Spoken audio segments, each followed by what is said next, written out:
from the Nectar Devotion, chapter 33. This is Bhakti Rasamrita Sindhu 2539 to 72. On looking at the fifth wave of the Southern Ocean, concentrating on the secondary Staibabs. Nama Om Vishnu Padaya Krishna Prastaya Bhutale Srimati Bhakti Vedanta Swami Niti Namane Namaste Saraswati Deve Gauravani Pacharane Nirvisesa Sanyavadi Paskachade Shatarani Vandeham Shri Guru Shri Yuta Padakamalam Shri Gurun Vaishnavamscha Shri Rupam Sagrajatam Sahagana Raganatam Vitam Stam Sajivam Sadvoitam Sadvadutam Parijana Sahita Krishna Chaitanya Devam Shri Radha Krishna Padam Sahagana Lalita Shri Vishakam Vitamscha Panchakalpachubhishcha Kipasundriya Patitanam Pavanevyo Vaishnavebhyo Namo Namaha. This is the Bhakti Rasamrita Sindhu, the nectar ocean of the taste, the pleasure, the mellow, the relationship of devotion. And in the Southern Ocean, we have the five components: Vibhava, the stimulus; Anubhava, the voluntary actions; Sattvika Bhava, involuntary actions; Vyavichari Bhav, the changing emotions; and Staibhav, which is what we're studying right now, the permanent ecstatic mood, all of which are necessary to experience rasa. So this is the fifth wave of the Southern Ocean, part 2 of 3 on Staibhav, Nectar Devotion, chapter 33. Again, Bhakti Rasamrita Sindhu, 2539 through 72. The components of rasa: Staibhav, Vibhava, Anubhava, Sattvika Bhava, Vyabhichari Bhava, or the basic connection, the stimulants, the voluntary expressions, involuntary expressions, and emotions to produce taste. So again, there's two types of Staibhav: Mukhya, which means the face, primary or direct, and Gona, the secondary or indirect. So the primary are neutrality, servitorship, friendship, parental, and conjugal, which we discussed yesterday.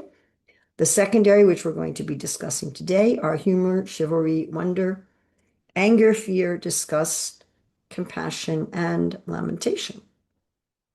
So this chapter is about the 7 secondary Staibhavs, and the previous chapter was about the 5 primary Staibhavs, Mukhya or direct.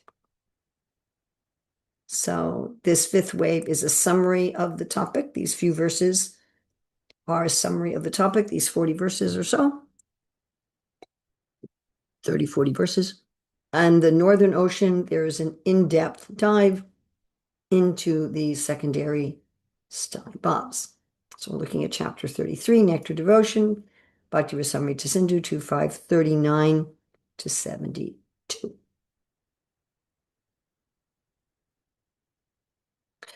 So this statement here is from the end of chapter 32, and we've adjusted it slightly to apply to all primary basic relationships. So this is a summary of chapter 33. In a direct relationship, there is direct relationship means the primary. There is laughter, astonishment, chivalry, lamentation, anger, and dread, and ghastliness. These expressions are considered to be great reservoirs of pleasure.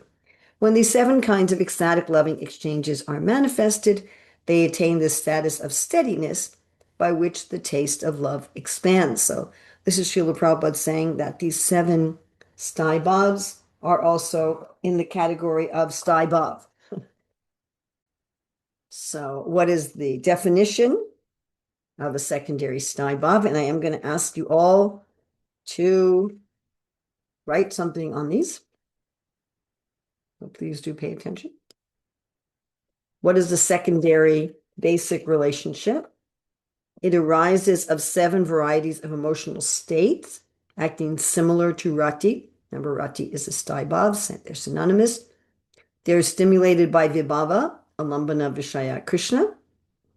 And the primary, or mukhya rati, Staibhav, subdues itself. So the secondary, gauni rati, or Staibhav, are similar to rati. They're dependent on the existence of a primary Steinbov that subdues itself. I should add something to this slide.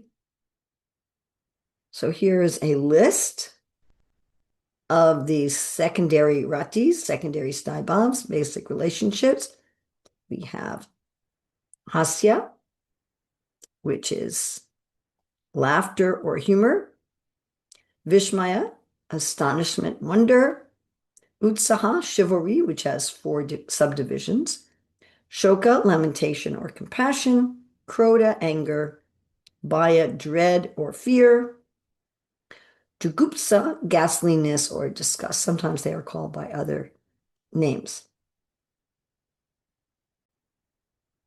So Krishna is the direct cause, the Vishaya, for everything except for ghastliness.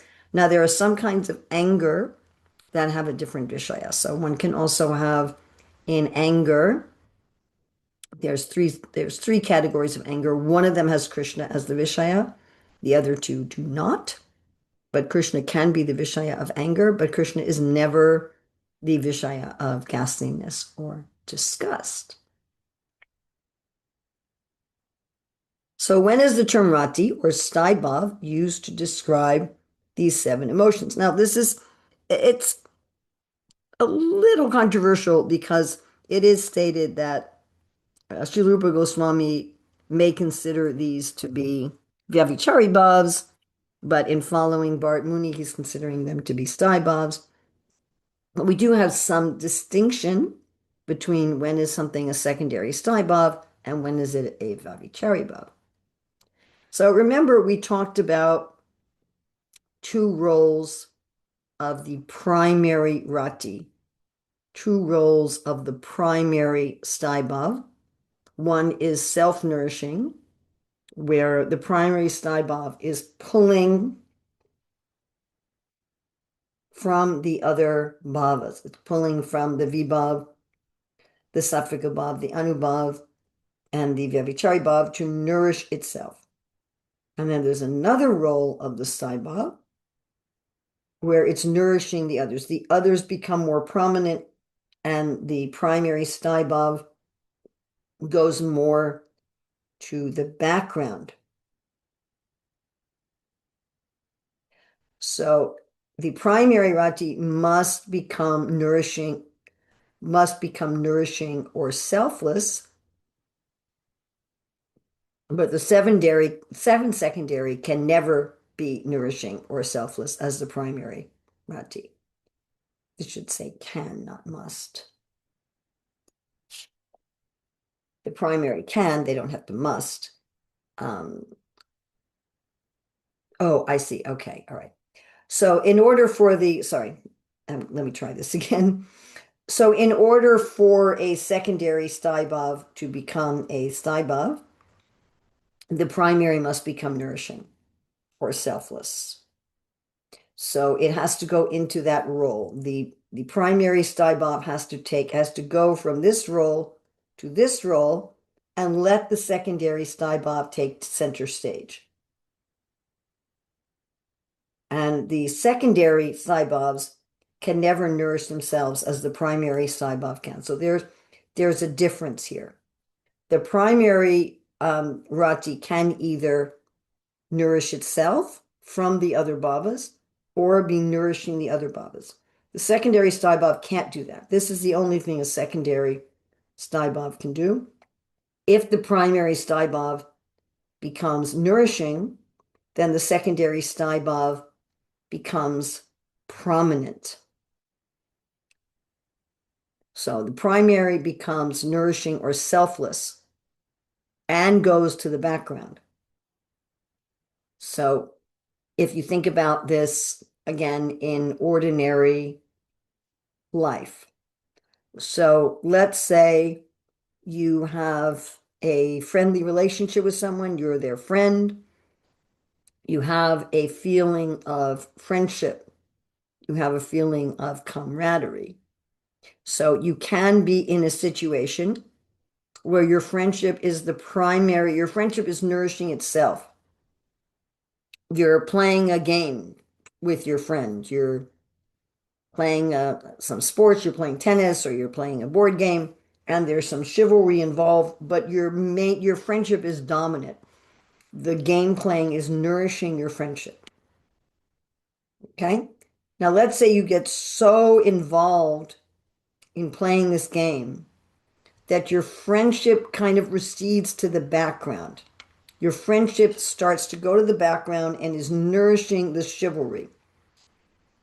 So your chivalry is never going to come to the front in your relationship with this person.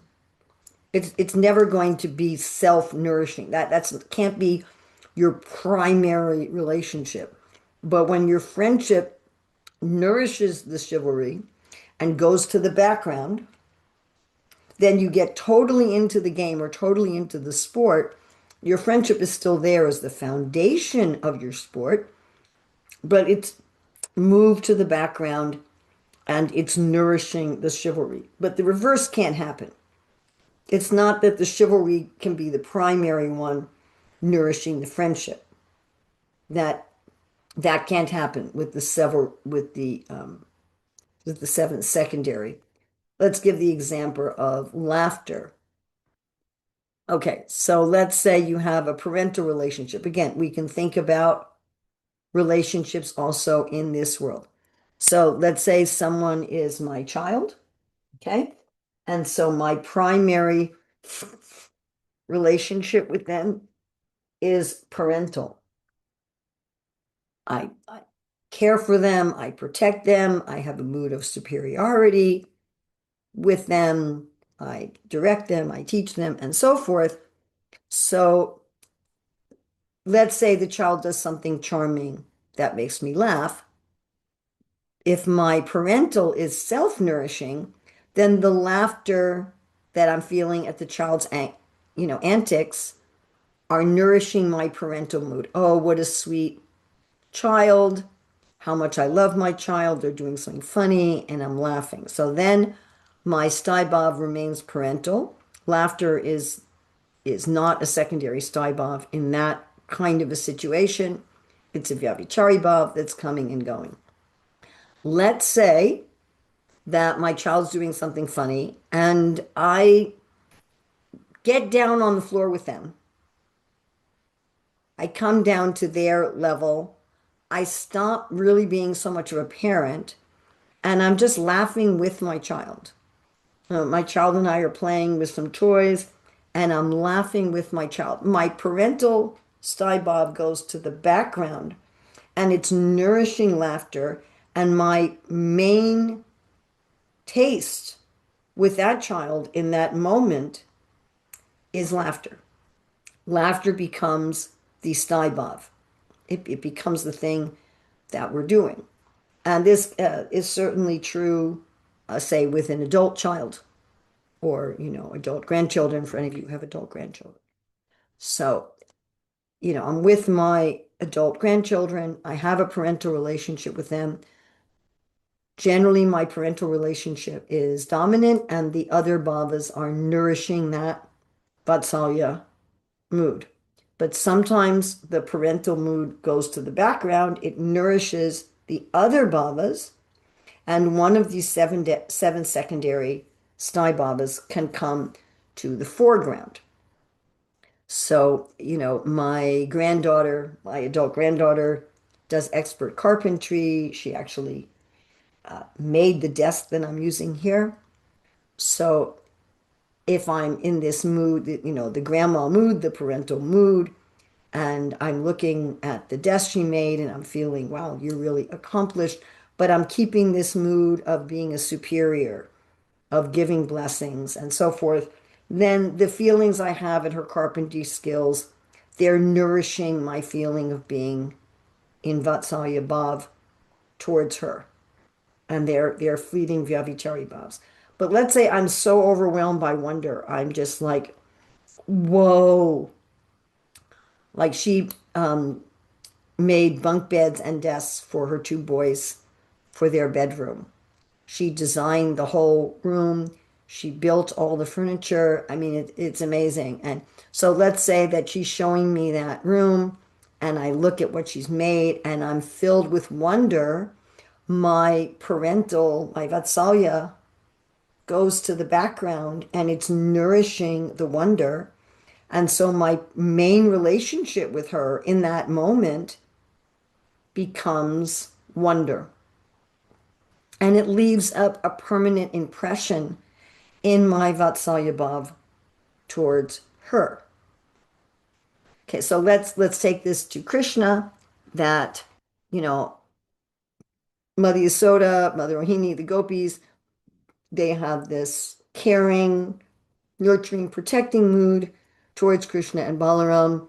But when Krishna and Balaram are grabbing the tails of the calves, and they're not grabbing the tails of the calves thinking the calves are going to pull them around. They're grabbing the tails of the calves just because they're in this mood of little children and just being playful.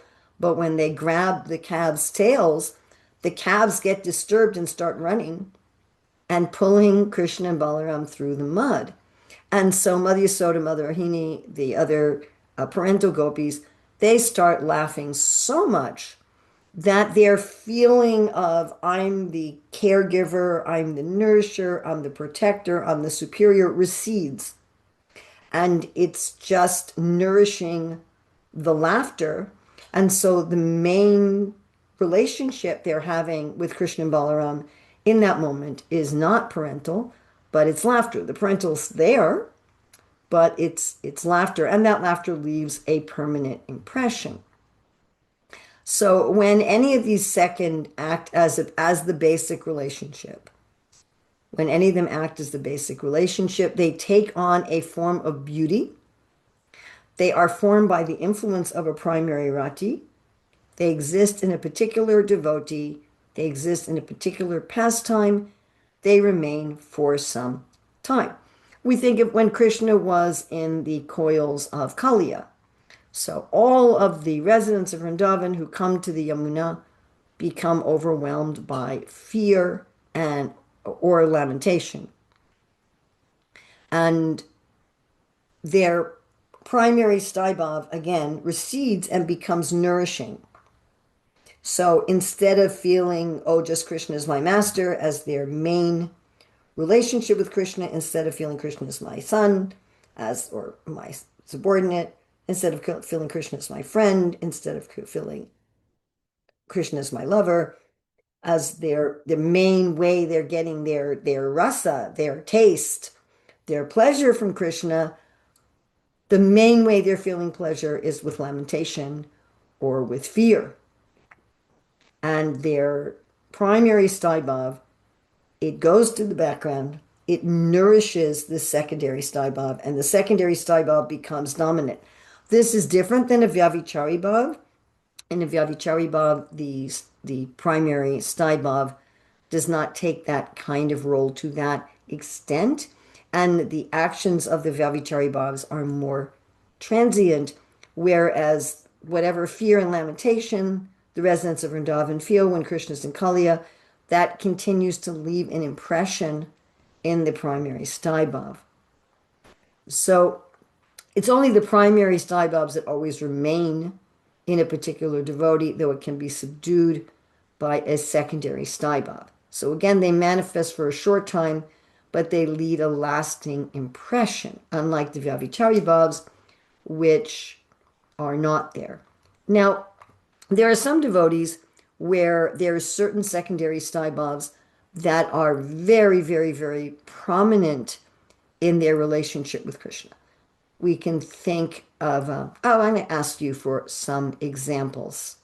If you can put in the chat, what are some examples of some devotees where a particular secondary staibhav is very prominent and is often present in their dealings with Krishna?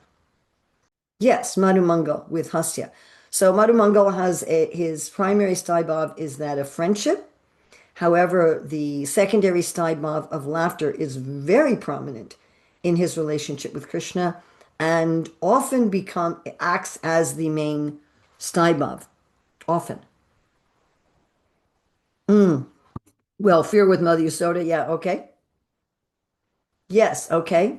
Kamsa you really can't give because Kamsa has no rati. he has a rati abas. He has an abas of a staibov. Any other examples? Okay, we have Bhishma. Bhishma is described as having the primary staibov of dasya, but he has the secondary staibov of chivalry, which is very, very dominant in his relationship with Krishna and often manifests. Yeah, that kind of worry would be probably a Vyabhichari Bhav. Lalita having anger.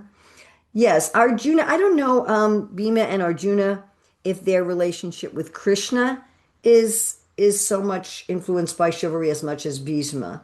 So Bhishma really wanted to fight with Krishna. You could say Yudhisthira chivalry in the Dharmavir a subcategory. Yes, okay. Okay, but I don't think that Radha's lamentation is as dominant as Madhumangal's laughter. But yes, yes, these are stibobs, secondary stibobs that the devotees often have. Okay, very nice. Thank you. Okay, it's only the primary stibob that never leaves a devotee and are continuous. So without a primary rati, the seven secondary ratas cannot function. In other words, although we say that Bhishma has his relationship with Krishna in chivalry, it cannot be just chivalry. You can't say, well, his staibhav is just chivalry. You can't say Madhu Mangal's staibhav is just laughter. There always has to be a primary staibhav, a primary rati, that has to exist for the seven secondary staibhavs to function. Okay, so laughter and other emotions are called rati because of assuming rati as their own nature by identifying themselves as rati. Hasya rati means rati like hasya. This is similar to the meaning of the compound tiger like man. Yes, well, wonder is interesting to say about wonder. In the Northern Ocean, Srila Rupa Goswami says wonder has to exist to some extent in any time there's rasa. There has to be some Vishmita, there has to be some wonder. So these seven secondary staibhavs, we can say they're like staibhavs. They cannot really be the continuous main relationship with Krishna. Uh-huh. So in entertainment, because this example of this whole system of rasa was developed by Bharat Muni for the aesthetic arts. So let's say you're watching a drama or hearing a story that we would categorize as a comedy. So then we could say that that's the main staibhav is hasya. Or you're reading a story or watching a drama of something that we would call a tragedy. So then Karuna Ras is the primary, it's really the staibhav. Or, you're listening to a story or watching a dramatic presentation of fighting. And then we could say that chivalry is the primary, it's the staibhav, or the subset of chivalry, which is dharmavir, if you're reading a story about righteousness. So that would be also part of the chivalry. Like, let's say you're just reading about Krishna fighting with Shalva or Krishna fighting with Banasura. You're just reading about a battle. You're just reading about the battle of the Mahabharat, the 18-day battle of the Mahabharat, and you're absorbed in that, or when those Mahabharat videos came out, and we're just, every day it's about fighting. And so the staibhav there is going to be chivalry. So Bharat Muni was saying how, when you're, let's say you have what we call a romantic comedy, right? So Srila Rupa Goswami's books, Lalita Madhava, Vidagdha Madhava, are definitely romantic comedies. A lot of the books of our Goswamis are romantic comedies. So if you're hearing a romantic comedy, then you've got the conjugal rasa as the staibhav, and laughter also as the staibhav. And often the conjugal is receding and the laughter is predominating. but the laughter never becomes the thing, right? I mean, in order for there to be entertainment where laughter was the thing, um, and nothing else, you'd have to have just like, I don't know, just slapstick comedy or something where no other relationship was going on. Okay, so the primary rati limits itself and acts as a nourisher. It acts as a nourisher, and one of the secondary emotions spreads and becomes rati. One of them spreads and becomes rati. So a little note, the Lord's enemies may experience, like some one of you gave the example of Kamsa, may experience these seven emotions in some connection with Krishna, but because they don't have a primary rati, these seven emotions cannot produce bhakti rasa. So Kamsa does not experience bhakti rasa when he's experiencing some of these emotions of the seven secondary sthai. So Srila Jiva Goswami writes a commentary in 2447. He said that such emotions are not even rati abhas. So when Kamsa is feeling fear of Krishna, that's not even an abhas of rati. In 4938, so that's the end of the northern ocean, where Srila Rupa Goswami is describing all different sorts of abhas and all different sorts of improper combinations. This exact situation where a demon is experiencing apparently one of the seven secondary sthai, it's called aparasa.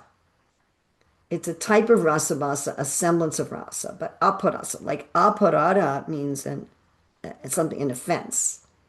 So it's explained at the end of the ninth wave of the Northern Ocean, even aparasa can become real rasa. So we can kind of conclude that aparasa, or experience of the seven secondary rasas in relation to Krishna without a primary rasa, does not have a semblance of love, but has a semblance of taste. Okay? So if Kamsa is experiencing, some enemy is experiencing one of these seven secondary sthai in relation to Krishna, but without a primary sthai, so what we can end up with is a ras abhas. We can end up with a semblance of taste, but we don't end up with a rati abhas. We don't end up with a semblance of love. So there's some shadow of some sort of taste. Okay, we're looking at, already mentioned this, we're going to bring up the relationship with the Vyavichari bhavs. So Bharat Muni has created the different categories. No, Jatila, no. Jatila is a devotee. Just going back here for a moment. Jatila is a devotee, and she has actual rati. She is not a demon. She's not inimical, actually. She just has a particular role to play in the Leela that she relishes and that Krishna relishes. But no, she's not inimical. Actually, she's not inimical to Krishna at all, although it may appear like that. Okay, looking at the relationship between the secondary sthai and the Vyavichari bhavs. So Bharat Muni created these two distinctions. Again, like let's say you're listening or watching to a comedy. So Bharat Muni would consider that that has Hasya Rati as the sthai. So Jiva Goswami comments that Srila Rupa Goswami doesn't agree with Bharat Muni, but is presenting the standard understanding. So take that as you like. The seven secondary emotions being nourished greatly by bhivavas, anubhavas, sattvika bhavas, and vyavichari bhavas take up the status of sthai in the devotees and produce a taste or ruchi or rasa in the devotees. So again, if you think about this, you know, the gopis, the older gopis, the parental gopis, they're laughing at Krishna and Balaram being dragged around in the mud. And that laughter predominates. Their parental goes to the background as a nourisher, and they're enjoying this rasa, right? They're having Krishna as the as the Vishai, Krishna is the object. They're having the other parental gopis as the Ashraya. They're having Krishna being dragged through the mud while holding on, Krishna and Balaram, while being holding on to the tails of the cows as their Udipanas. Their laughing is an Anubhav. I'm sure they have some sort of sattvic above. Maybe they're also crying. Maybe their breast milk is coming out. Maybe the hairs are standing on end. And there's various Vyavichari bhavs. There's probably even some fear. Oh, Krishna and Balaram are going to get hurt. Or there may be all different kinds of Vyavichari bhavs there. But their main rasa that they're experiencing is from this Hasya Staibhav, not from the Vatsalya Staibhav. So the secondary Staibhavs are being nourished by the Vibhavas, the Anubhavas, the Sattvika Bhavas, Vyavichari Bhavas. They're all nourishing it. The primary Staibhav goes to the background and nourishes it. And the secondary Staibhavs take the status of a primary Staibhav in the devotee, producing taste. All right, let's think about the cowherd boys. So the cowherd boys, they're playing in the forest, and then they challenge Krishna to a fight. How did this? This is no good. Krishna. Somebody raised their hand. That seems to have gone. Okay, so they're playing with Krishna in the forest, and they challenge him to a fight. So, Sri Dhamma is challenging Krishna, fight with me, okay, let's fight with me. And so the Vibhavas, the Anubhavas, Sattvikavas, all these things are nourishing this chivalry. Krishna as the Vishaya, the other cowherd boys as the Ashraya, Krishna's strength and his beauty as the Udipanas, the challenging as the Anubhavas, maybe hair standing on end as a Sattvik above, and then there's maybe, uncertainty or pride as a Vyavichari bhavs is all nourishing this chivalry. And the friendship goes to the background. The Sakya is still there, but it goes to the background. And this chivalry takes the status of a primary Staibhav, and then there's this rasa that happens. They're fighting, they're wrestling with Krishna, and they're focusing on the chivalry, and their friendship goes to the background. Let's look at Bhishma. So Bhishma has his primary Staibhav is Dasya, is as a servant. So again, he gets on the battlefield. He's trying to kill Arjuna, and Krishna takes up the wheel of the chariot and is coming towards him, and Krishna's hair turns white from the dust, and Krishna's perspiring, and he drops his cloth on the way. So the Vibhava is Krishna himself as the Vishaya. The Ashraya would be the other devotees there who are also fighting. The Udipana, Krishna's ashen hair, his perspiration, his dropping the cloth. Anubhava is Bhishma's taking up his bow and arrows, Sattvik above. So maybe he's changing color, maybe his hairs are standing on end. The Vyavichari bhavs, so he's experiencing all other emotions, determination and enthusiasm, and so many things which are nourishing this chivalry. And his servant mentality goes to the background, right? His servant mentality goes to the background. It's there because this is serving Krishna. And chivalry takes the status of a primary Staibhava, and then he has a rasa. So a devotee's primary Staibhava and the 7 secondary Staibhavas leave lasting impressions even after the secondary Staibhavas disappear for some time. So Sri Dhamma, Sudhamma, they're not always fighting with Krishna. Sometimes they're just relaxing under a tree and there's no chivalry, but that impression is always there. So the Vyavichari bhavs are like this. They're leaving temporary impressions. The Vyavichari bhavs have temporary impressions that come and go, and the 7 secondary Staibhavas are leaving permanent impressions. All right. So I want you to do, don't put this in the chat, but do write it someplace because we're going to use this in a breakout room. So please do this.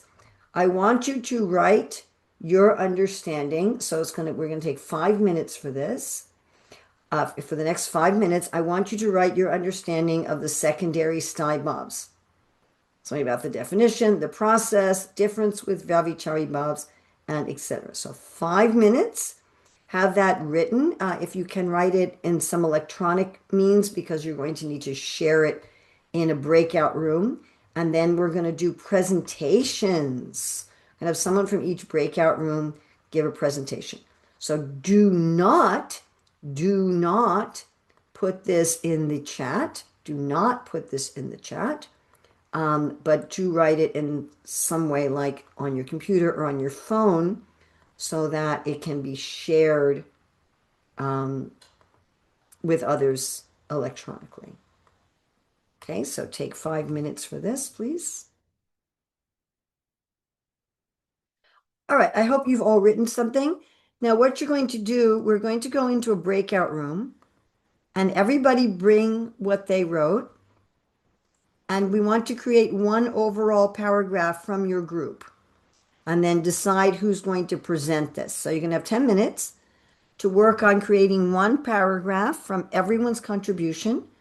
And then one person from each group will present their paragraph to the whole group. So now I'm going to stop sharing my screen, and one member of each group is going to give a presentation. So, Margie, are you going to allow them to share the screen, or is it they're just going to present? sure, they can share a screen if they want to share a screen. Okay. Should they I then don't know if you raise their hand so that group one. Let's have a presenter from group one. If you know what group number you're in, I'm not sure if you know what group number you're in. Probably the devotees from group one can probably raise your hand. Those who are going to present it. Somebody needs to make their presentation. Yeah. Or should we go first? Our team? I think Gourangi was. Sure, go ahead. Yes, Go sounds Gourangi. Just trying to edit it quickly. okay. So there With are the feelings got like this. there are 5 primary stai-bhavs and 7 secondary stai-bhavs. The primary rati always remains in the devotee, while the secondary rati is formed by the influence of the primary rati in a devotee in a particular pastime. The primary rati can nourish themselves, but the secondary rati cannot because they're dependent on the primary. The secondary leaves a lasting impression as opposed to the Vyabhichari bhavs, which are only transient. The secondary rati is nourished by the primary rati, which then becomes subdued to give rise to the secondary rati. Woo! Okay, another group, please. Yes, Prema Prakash Haridas. Hare Krishna Mataji. I have written a paragraph like this.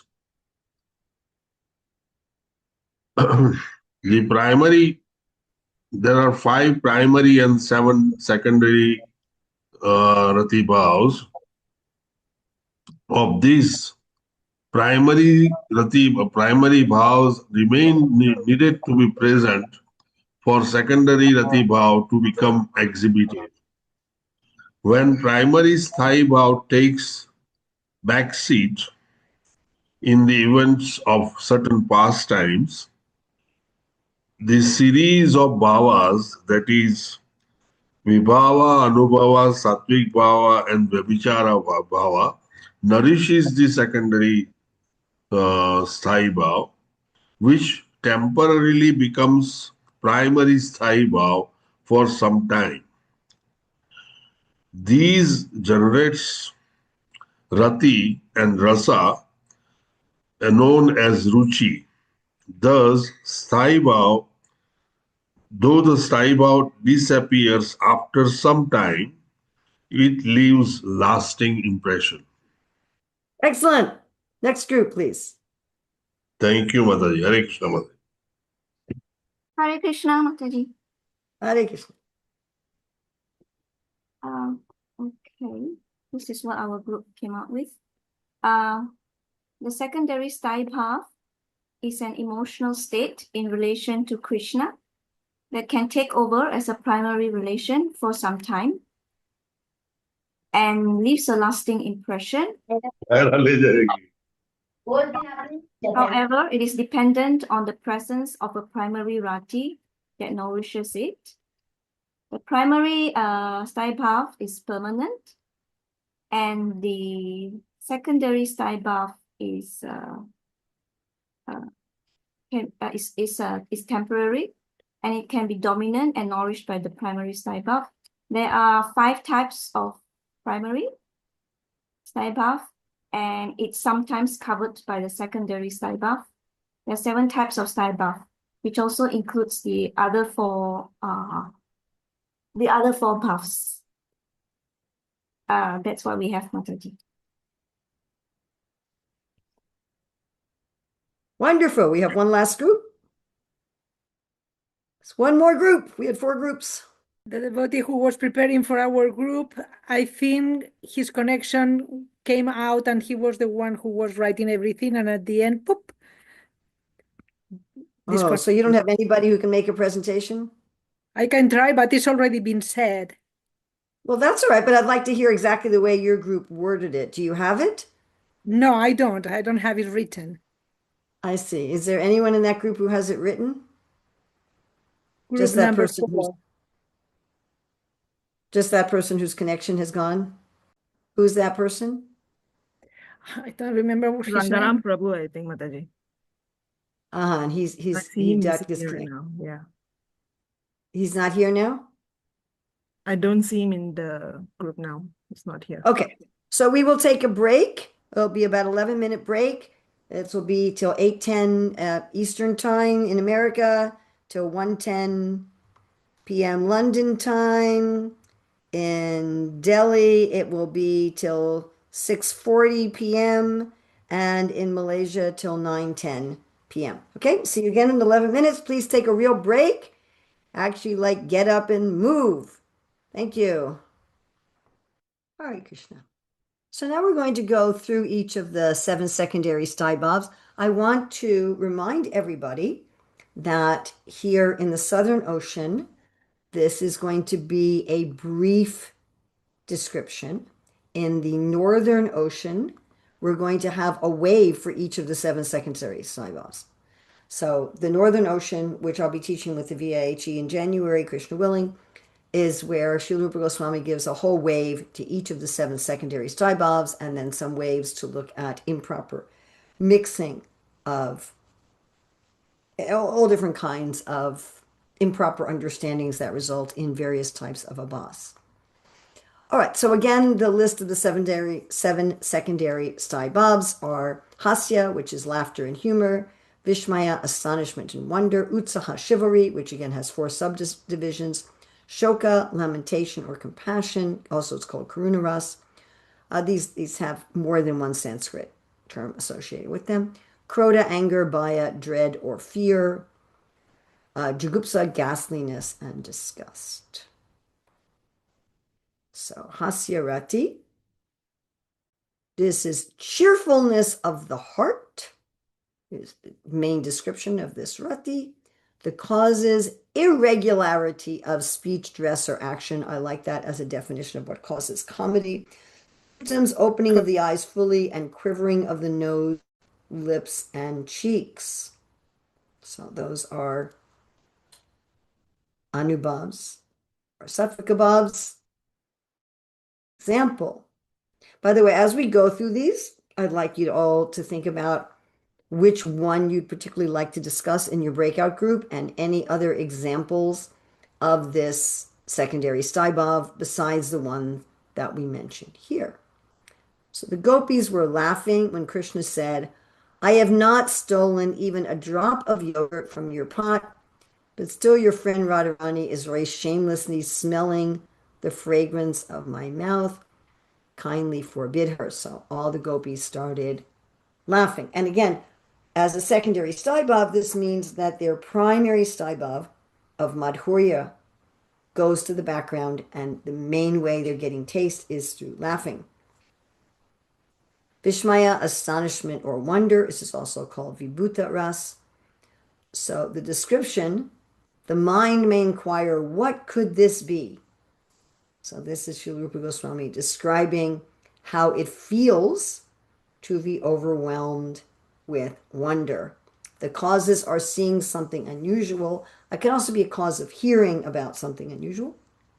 Again, this is a very shortened form. Symptoms, widening of the eyes. Remember, that was an anubhava. Uttering words like very good, very good. And standing of hairs on end. So here we have two anubhavas and we have a sattvika bhava. So here's an example when Brahma saw all the calves and cowherd boys manifest as Narayana forms with four hands wearing yellow garments and marked with the Srivatsa, who were being praised by all the inhabitants of the universes, including many Brahmas. So he was completely overwhelmed with wonder, and his normal staibhav of Dasya went to the background. It went to the background, and all he was feeling was wonder. And again, Srila Rupa Goswami says some Vishmaya has to be present whenever anyone experiences any kind of taste or flavor from anything. There has to at least be a touch of wonder. But here we see an overwhelming of wonder. Utsaha, chivalry. So we have examples, Sridharma roaring and tightening his belt to fight with Krishna. So Srila Rupa Goswami here is not giving all the causes. He's not giving all of the manifestations. We should mention again that there's four subcategories of utsaha, which means literally just enthusiasm. One of them is fighting. This is fighting with Krishna, mock fighting with Krishna, or fighting like Bhishma was doing with Krishna. Another is being very righteous to please Krishna. This is not being very righteous in the world, so you can think, oh, I'm a very good, righteous person. I'm getting good karma. This is doing dharma to please Krishna. Then dayavir, having compassion to please Krishna, being very compassionate. Adanavir, giving charity to Krishna.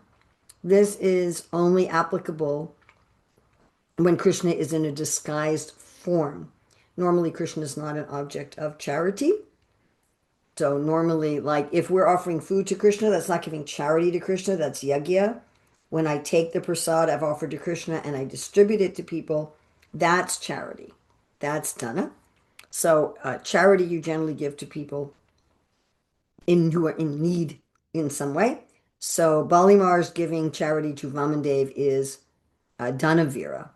And it's a kind of, I'm giving charity, I'm being compassionate. It's kind of this chivalrous mood. And again, we have, this is when the chivalry takes center stage, so to speak.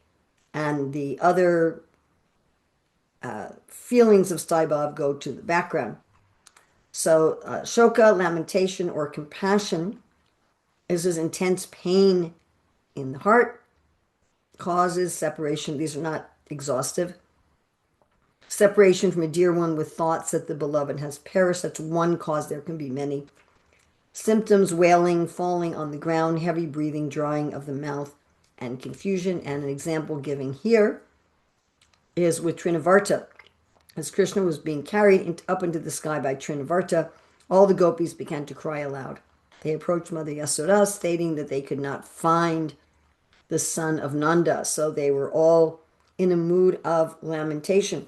I want to remind all of you that everything we do in this world, as Prabhupada says in the preface, is motivated by rasa.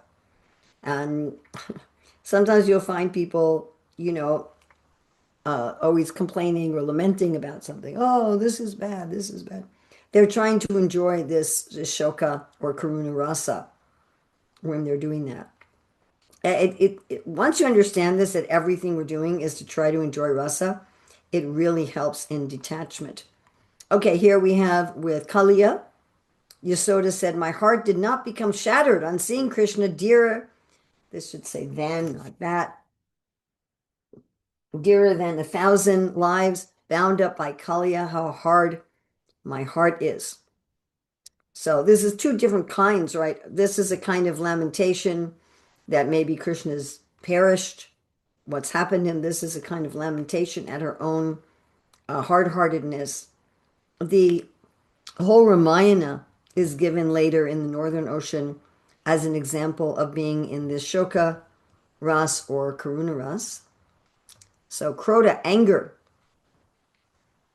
So flaming up of the heart causes encountering opposition in two types, where the stimulus is Krishna and where the stimulus is the enemy of Krishna.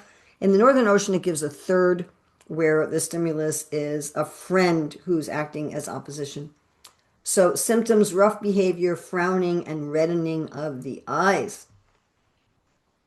So here we have where the stimulus is Krishna. When Jatila, the mother of Abhimanyu, saw Krishna wearing a necklace, she could understand that the jeweled ornament had been given to him by Radharani. She therefore became absorbed in anger. So we had the question before, is Jatila inimical? The answer is no.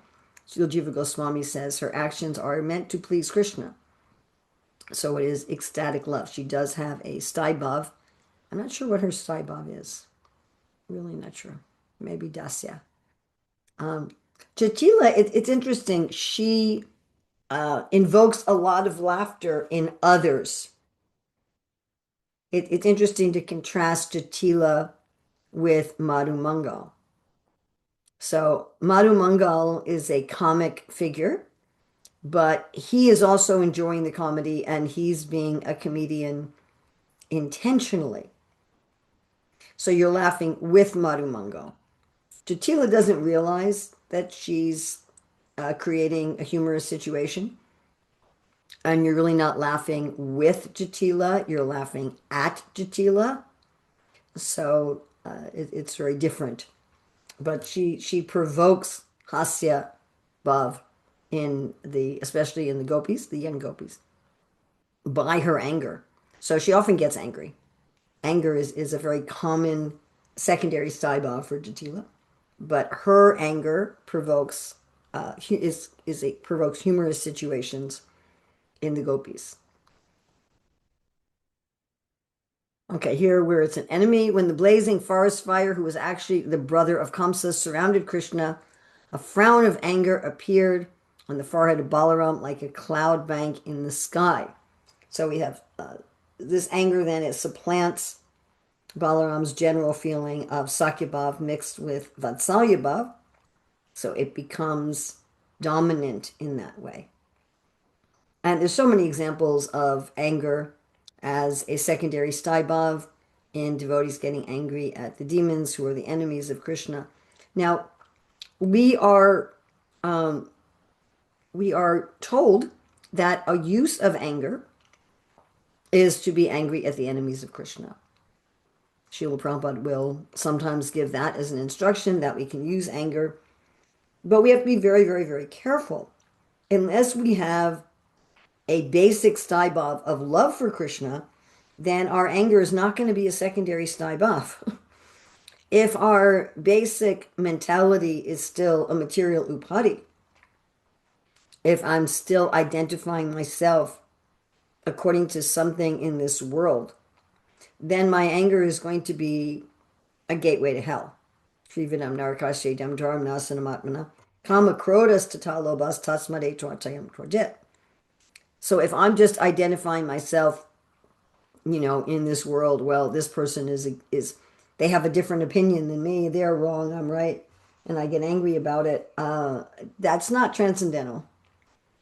So transcendental Krodha, the Krodha Rati, the Krodha Staibhav, where one's angry at Krishna's enemies, is ecstatic. It's not polluting. And it has to be based on a primary staibhav. So we sadhakas should be very, very careful. In general, we should be running away from anger. All right? Not trying to kill anger, because it's one of Krishna's enemies. You can't kill it.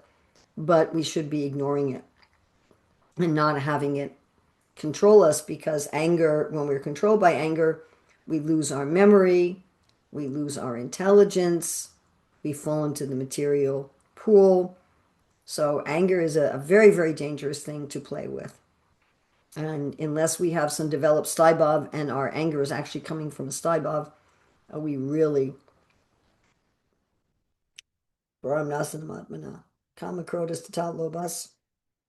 Dharam Nasanamatmana. Just the Nasanatma, the devotee is not going to be interested in these gates to hell. So please be very, very careful. There is a third object of anger, which is not mentioned here. It's mentioned in the Northern Ocean. And that's like when Mother Rohini gets upset with Mother Yasoda for tying up Krishna, or, you know, the young gopis get angry at each other, like, why are you forgiving Krishna? You should still be angry with him. Or why are you angry with Krishna? You should be forgiving him, like that. Okay, we have Bhaya, which Prabhupada translates here as dread or fear. So the description is the heart manifests extreme unsteadiness, causes after committing an offense or seeing fearful creatures. So here again we have two Vishayas, where Krishna is the Vishaya and where a demon is the Vishaya. The attempt to hide oneself, drying up of the heart, fleeing, and confusion. Okay, where the stimulus is Krishna. When Krishna asked Akura for the Shamantaka jewel in the assembly in a friendly way, Akura, who was hiding the jewel in his clothing, became fearful of Krishna. So this is due to an offense. He's done something wrong, so he's scared of Krishna. He's going to get in trouble with Krishna. So this is a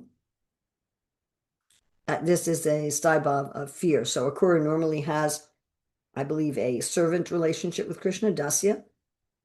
That recedes and it becomes overwhelmed by the fear Staibhav with Krishna as the object.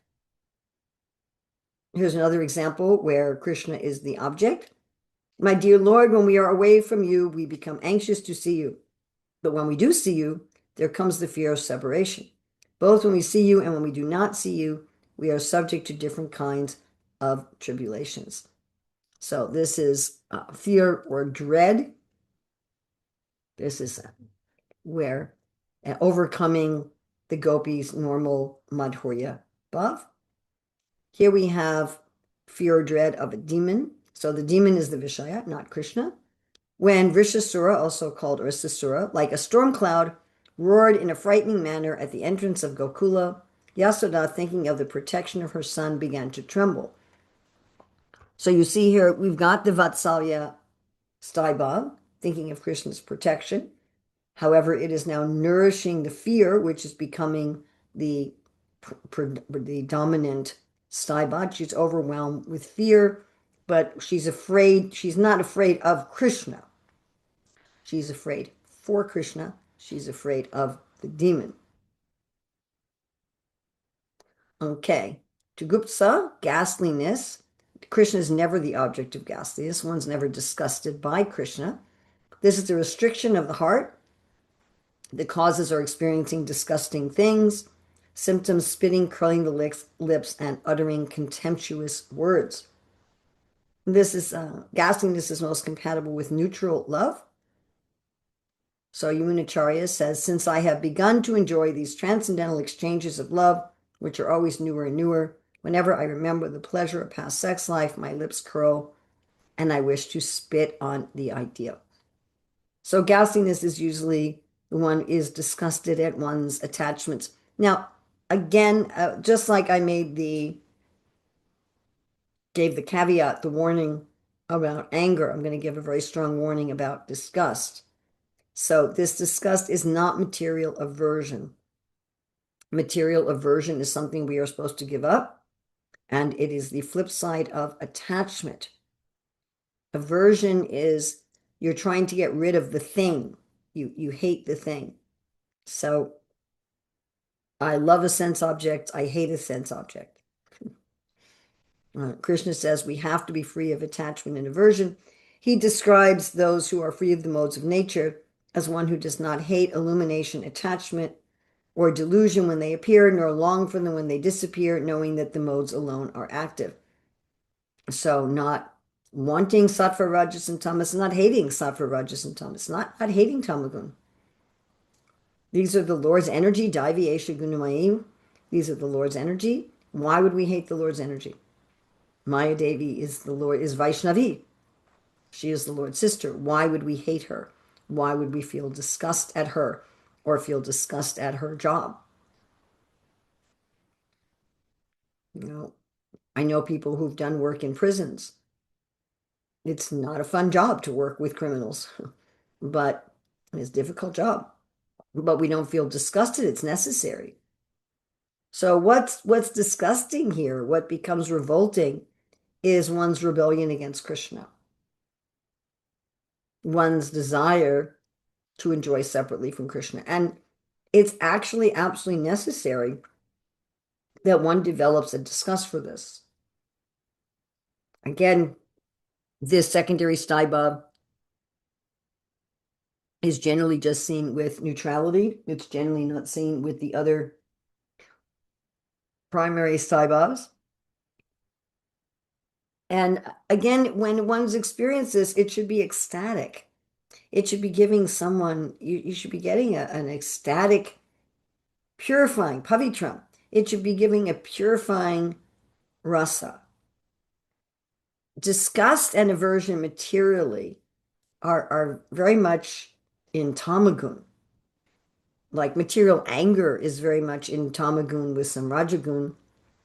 Disgust is almost purely in tamagun. So we had a vyavicharibhav of self-depreciation. Well, we just came to the lamentation where Mother Yasoda was lamenting at her hard-heartedness. But these are not tamagun. They're not self-hatred because the soul has atmarati. The soul has atmarama. The realized soul loves themselves. And this disgust or self-depreciation or lamentation, it actually comes from the soul's self-love. It's not a self-hatred at all. So try to give a material analogy of this. So Prabhupada will talk about if a person's from a very rich family and they end up just living on the street like a bum.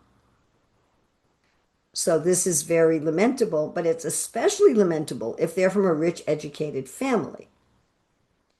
I mean, if somebody's from a family, you know, where the mother is a prostitute addict and the father is a criminal, and that child turns out bad, it's still sad.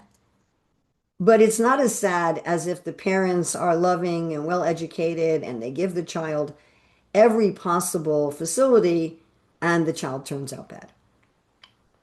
So the extent of self-depreciation, the extent of lamentation, the extent of disgust is going to be far greater in a situation where a person willingly, purposefully turns away from something glorious. So the devotees seeing this ghastliness, they're very much aware of how glorious they are as a soul. They're atmarati, they're atmatushta, they're atmarama, they're in love with themselves as a soul. And then they perceive that I'm a glorious soul. I'm Krishna's eternal servant.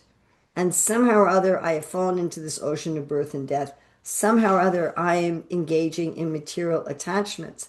And so they become really disgusted out of love for themselves, out of love for Krishna. I was talking with one young person a few weeks ago who recently, as an adult, moved out of their parents' house, and they were saying how, you know, they're never cleaning anything, they're never taking care of anything. And I said, well, I knew you when you were a young child and you were always very clean and very careful. And oh, yeah, I always was like that. How is it that I have become now dirty and slovenly and irresponsible? So it is, there is a deep love for Krishna, and there has to be. Thank you so much. For that, and this for that, and this is for Okay, thank you. So there is a deep basic love for Krishna. And again, in other words, you cannot experience a secondary Staibhav unless there's a primary Staibhav. So there has to be some kind of deep love for Krishna. Because I love Krishna so much, because I love myself so much, therefore I'm disgusted. How could I act like this? If we want to think about maybe our relationships in this world, right? We have all of us, I would assume, at least I have, I'll assume that all of you have sometimes disappointed people that you love, sometimes acted in a way where you feel ashamed and you feel disgusted at your behavior. You know, like there's someone you love and you yelled at them and you said things that you shouldn't have said, or maybe you said you would do something and you didn't follow through, or in some way but it's out of love. And so you're disgusted with your behavior because you love the person. And you're disgusted your behavior brings you closer to that person. It enables you to give a genuine apology or build or grow the relationship. So it's part of that loving relationship. It is not tamagun. Okay, again, these are the 7 secondary relationships. So we're going to get into breakout rooms. I'd like each of you to bring out one of them that you find particularly interesting, and maybe some particular pastime or personality that exemplifies that. So we are going to do 10 minutes. So somehow this class went faster than I had anticipated. So we have a little bit of time if anybody has any questions that they would like to bring up or anything they'd like to discuss. Naradrishi. Hare Krishna. Hare Krishna. In the material world, we have this experience that we say sometimes a person acted completely out of character, like anyway, that expression. So I was wondering, is there something like this that Rupa Goswami classifies, like completely out of character within the set, either primary or secondary, Rati? I'd have to think about it. I can't think of any specific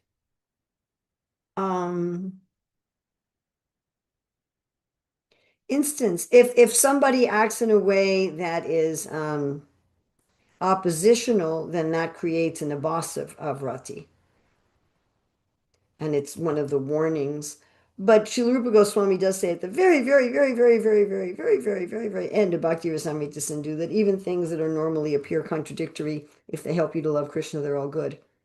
So I suppose that there could be some sort of instance like that. I can't think of any offhand. If you think of any, then let me know if any comes to mind from anything in the Shastra that you think might be indicative of that. I mean, we have behavior like, the queens especially criticizing each other and the gopis criticizing each other, which appears to be incompatible with, our concept of liberation, our concept of a pure devotee.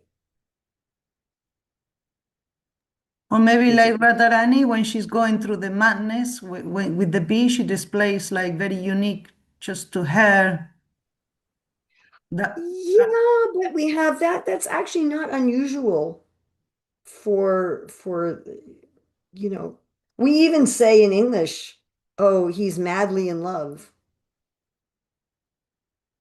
So madness in love is we talk about falling in love. You fall. Someone told me that in Russian, when someone's in love, they say like his head's come off or something like that.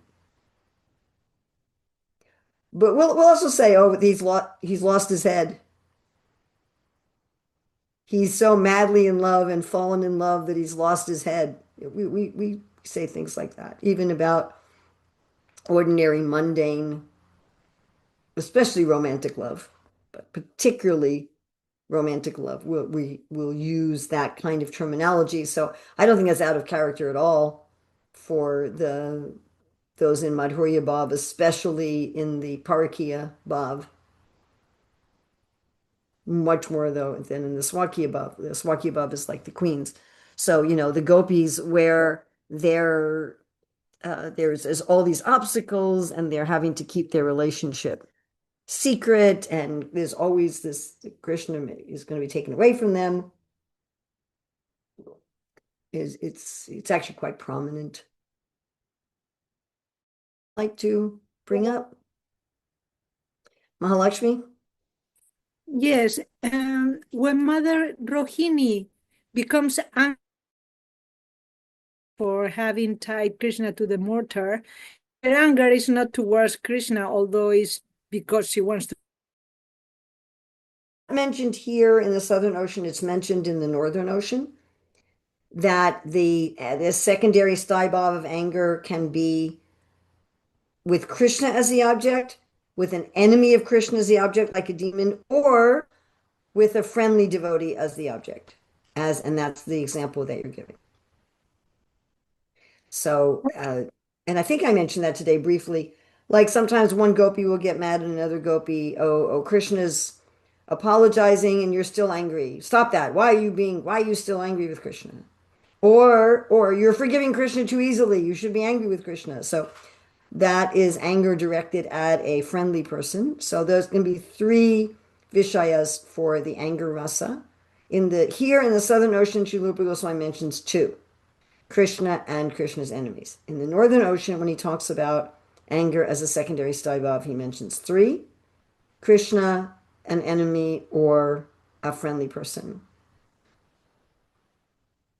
And I have another question.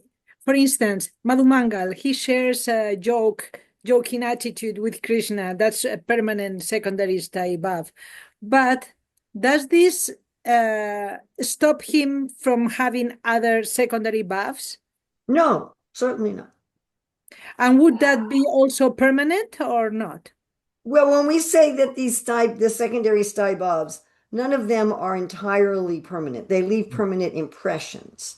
Yeah. So Madhumangal is not always joking with Krishna. There's times that he's not. So the Madhumangal's stibhav with Krishna that's always manifested is that of friendship. Yes. Now, with him, the secondary stibhav of laughter is very prominent. It's there most of the time, but it's not there all the time. And yes, he has others as well. And then you've got all the Vyavichari bhavs that are coming and going as well. Thank you.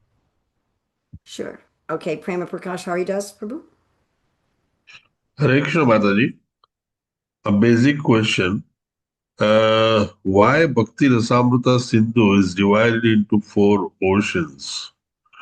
And once we know the answer, probably we can answer about the various waves in each ocean. Okay, so, I don't know the mind of Srila Rupa Goswami, why he did that. In general, dividing things and categorizing things makes it easier for people to remember and understand them. Like when I teach people how to give a lecture or how to write an essay, I usually tell them you have an introduction, conclusion, and 3 areas. 3 areas is something people can understand just by hearing. You don't need anything in writing. Once you get more than 3 areas, you generally need something to help people remember what's going on. Now, so here he's got 4 areas. So the Eastern Ocean is really about what is bhakti and what are the stages of bhakti. So the Eastern Ocean, his first wave is defining bhakti. His second wave is on sadhana bhakti. His third wave is on bhava bhakti. His fourth wave is on prema bhakti. And sadhana bhakti, where he's covering both Vaidhi and Raganuga sadhana, is the largest wave. So he's got his main category of the Eastern Ocean.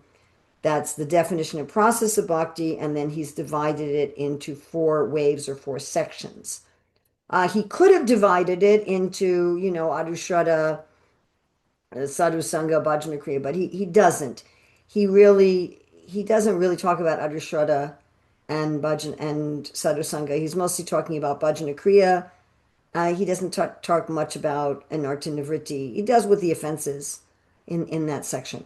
Then in the Southern Ocean, he's giving the 5 components of rasa, and he's got a way for each component. So he's got a way for vibhava, then he's got a way for anubhava, then he's got a way for sattvika bhava, then he's got a way for vyabhichari bhava, then he's got a way for sthai bhava. Then, because sthai bhava is the king of all the aspects, so he has then the Western Ocean is just about the primary sthai bhavas. So here, instead of looking at sthai bhav as a component of rasa, he's looking at sthai bhav in relationship to the other 4 rasas. And then he's got a way for each of the primary sthai bhavs. So he's got a way for neutrality, he's got a way for servitorship, which is a very, very long, probably the longest wave in the Western Ocean. Then he's got a way for friendship, he's got a way for parental, he's got a way for conjugal. The way for conjugal is very, very short in the Western Ocean. And for each of these, he then describes, okay, for this sthai bhav, what's the vibhav? What's the anubhav? What's the sattvika bhavs? What's the vyabhichari bhavs? And then he finishes with how does the sthai bhav turn into rasa? How does it turn from sakya sthai bhav to sakya rasa? And then he describes meeting and separation and degrees of intensity of that sthai bhav. Then in the Northern Ocean, he has a way for each of the secondary sthai bhavs. Again, considering the sthai bhavs being the chief, he doesn't have a whole ocean about vyabhichari bhav. He doesn't have a whole ocean about anubhav. So he has a whole ocean then about the secondary sthai bhavs, and he has a way for anger. He has a way for lamentation. And then he describes each of the secondary sthai bhavs in relationship to vibhava, anubhava, sattvika bhava, vyabhichari bhava. So he's going to say for laughter, there's this vibhava. For laughter, there's this, like that. Then at the very end, it's something that doesn't really fit anyplace else, I suppose. Perhaps it could have fit in the Eastern Ocean, but it wouldn't have made sense there because he wouldn't have given all the introductory materials. So the very, very end of the Northern Ocean isn't about secondary sthai bhavs or really about sthai bhavs at all. It's about improper mixing. And he's talked about Abbas all through. He's talked about Abbas in the Eastern Ocean with Bhav Abbas, and in the Southern Ocean, you see, he talks about it in a lot of the categories. What's a sattvika Abbas? What's a rati Abbas? And so forth. But in the Northern Ocean, he talks about improper mixing causing Abbas. And there's a reason why he goes into some depth. He has 2 waves on that. And if you look at the process of bhakti, so the process of bhakti as a sadhana, one of the things we're supposed to do is we're supposed to do what nourishes our particular mood of bhakti. So this is true in Vaidhi sadhana, although what nourishes us in Vaidhi sadhana tends to be very related to our psychophysical nature. I'm an architect, and so it nourishes me to design buildings for Krishna. And in Raganuga sadhana, we're supposed to choose the angas that nourish our sthai bhav that is being awakened. So it's very important. What's the difference between Raganuga sadhana and Vaidhi sadhana? So first of all, it's the impetus that I want to love Krishna in a particular way rather than I'm just following Shastra. And then I particularly meditate on the ashraya, the devotees who have a similar sthai bhav to myself. And then I do the angas of bhakti that particularly nourish my sthai bhav. So in order to do each of those, Srila Rupa Goswami is giving us the ashrayas for each of the sthai bhavs. These are the ashrayas that you can meditate on. And then at the end, he's saying, okay, this is how you make sure that what you're doing is not going to harm your growing devotion. You can't mix this with this, or you can't do this way. You can't do this way. You can't say, Krishna, I have a disgusting material body, but let's enjoy conjugal affairs. You can't mix ghastliness and madhurya, you're going to end that if you do that, you're going to end up within a boss.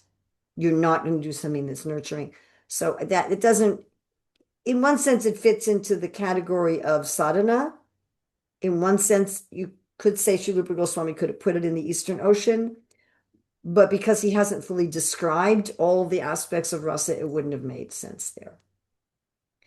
So he's also choosing to categorize things according to the way Bharat Muni categorizes things, because he's presenting things in terms of Bharat Muni's categorizations. But without these categories,